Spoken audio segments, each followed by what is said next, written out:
All right, so let's talk about loops.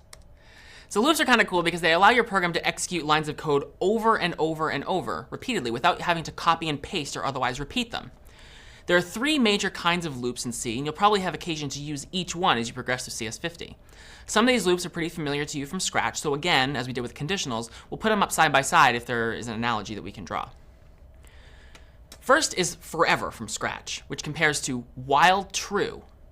This is what we call an infinite loop. The lines of code between the curly braces, much like the puzzle pieces that fit inside the C of the forever block, will execute repeatedly from top to bottom over and over and over forever.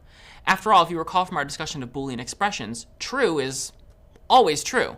So if we're doing something so long as true is true, it seems a little silly, true is always true, so it'll always run. It'll run forever and ever and ever until we find a way to break out of it with a break statement, which again we saw a little while ago when we were talking about switch, or otherwise just kill our program, which incidentally, if you ever find yourself in a situation with an infinite loop and you don't know how to stop your program from running, just hit Control and C, and that'll kill your program for you.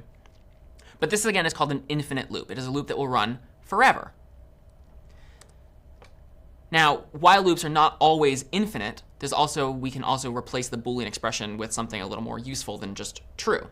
So here's another example. While, and then some Boolean expression, and then curly braces. That's pretty much analogous to repeat until from scratch, although in a second I'll explain the difference. So in C, if the Boolean expression inside of the while loop evaluates to true, the lines of code between the curly braces will execute repeatedly over and over and over until Boolean expression evaluates to false. So for example, you might have some sort of counter. So say you at the beginning of this loop, you say int x equals 0. While x is less than 100, do a couple things inside that curly braces. Then at the end of your loop, you say x plus plus. You're incrementing x. So eventually, x will get to 100, and you will stop because the condition x is less than 100 will no longer be true as soon as x is equal to 100, because 100 is not less than 100. Now, somewhat confusingly, the behavior of the scratch block is reversed. So be really careful if this is your first foray into using loops. Basically, the repeat until block in Scratch will repeat something over and over and over until the expression, the Boolean expression in the hexagon, is true. So it will keep doing it until it is true. Meanwhile, the while loop will continue to do it until it is false.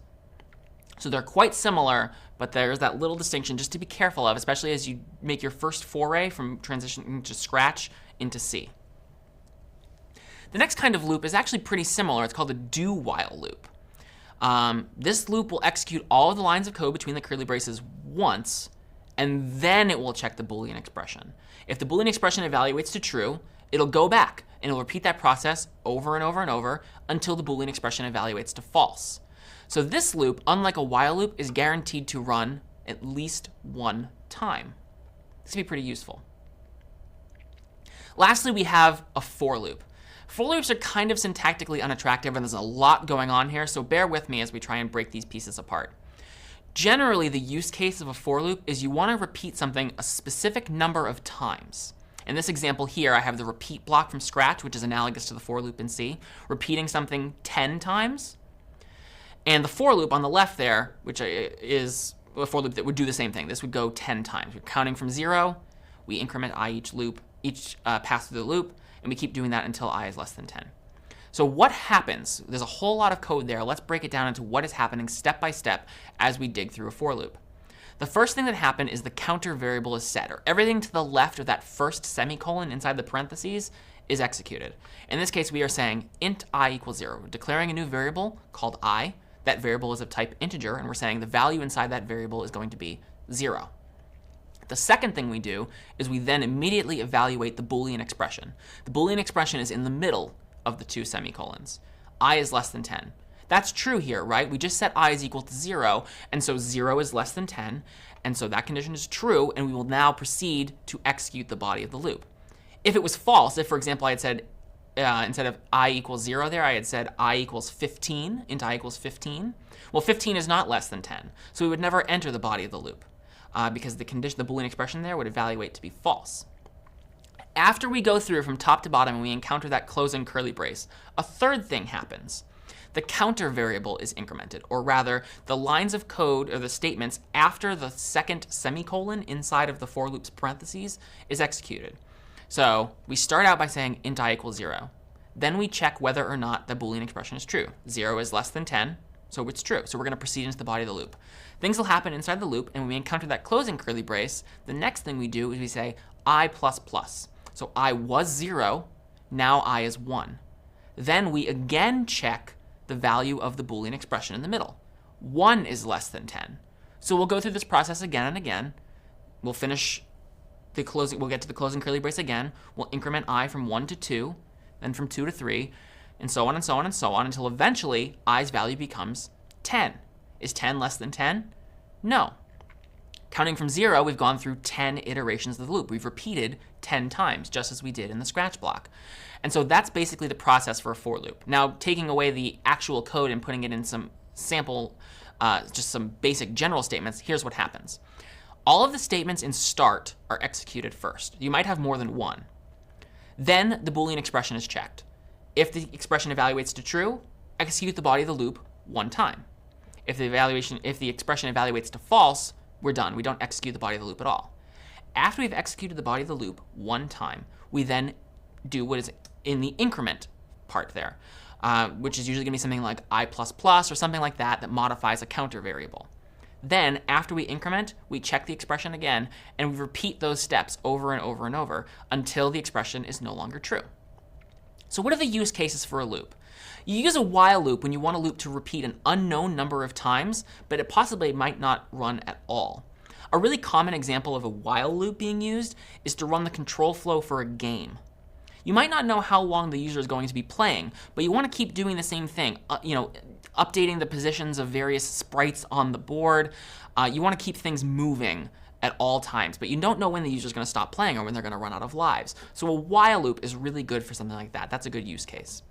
For a do while loop, it's pretty similar. You want a loop to repeat an unknown number of times, but at least once. You might use this for a game too, but a really common use case is prompting the user for input. Generally, you might say something like, give me a positive integer. And you might put that inside of a do while loop. So it'll always ask them at least once for a positive integer. If they give you a positive integer, you might break out of the loop. You might be done. The Boolean expression in the do while might be false, and you won't ask them again. If they give you a negative number, though, or they type some word or something that's not really useful to you, you might use the do while loop to go back and do it again and again and again. You definitely want to ask them to give you a number once, but you don't know how many times after that they might be pests. And so a do while loop is a great use case for prompting the user for input. And a for loop's use case typically is when you want to repeat a loop a discrete number of times, though you might not know the number of times at the moment the program is compiled. So for example, maybe you have a program where you prompt the user for a number, say, and they enter 100. And maybe your for loop will then in that case run 100 times. Or maybe they enter 1,000, and your program would then run the loop 1,000 times. It's a specific number of times, but you don't necessarily know what that number is the moment the program is compiled. It's not like a while loop where it could be infinite. It's rather a number that you just don't know. Now, even though I've outlined all these use cases, you should know that in pretty much every circumstance, you can interchange all three of these loops. You can use a for loop where you would otherwise use a while loop. You can use a for loop wherever you would use a do while loop, and so on.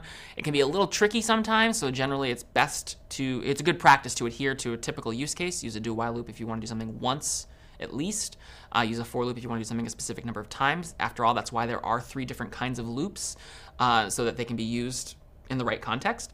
But you can interchange them if you want. If you feel comfortable with while loops and you always want to use while loops, it is something that you can do, although it might be a little syntactically tricky, where a for loop would be a lot more straightforward. My name is Doug Lloyd, and this is CS50.